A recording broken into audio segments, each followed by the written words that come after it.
Құдай жаным менің жүрегім күйандай маймағым. Келдік теңізге, ана жерден сол топырақ үстіне өту үшін. Папамыз жерін шығарып жатыр. Машинаның аяғын. Өттір.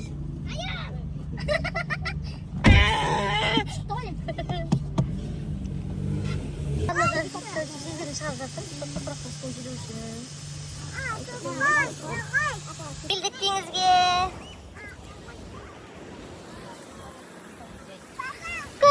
Күшті ме? Вода сегодня теплая. Міне менің байлықтарым. Тамаққа отырып жатыр сразу. Суға түсіп келді. Мамасы заранее екі мынандай контейнер голубцы жасап алған, сосын өзіме мынандай балық пісіріп алдым. Тамаша балдар балық жемейді.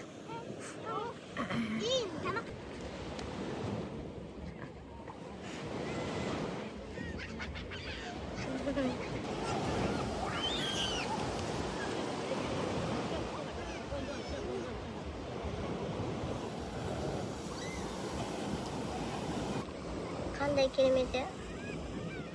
5 күн жұмыс жасап, шаршап, 6-шы күні үйістеп теңізге келіп кем алғанда шаршаған бәрі шығады кәдімгідей.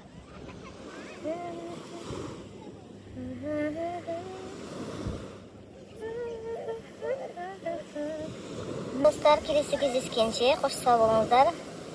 Менімен бірге болғандарыңызға рахмет.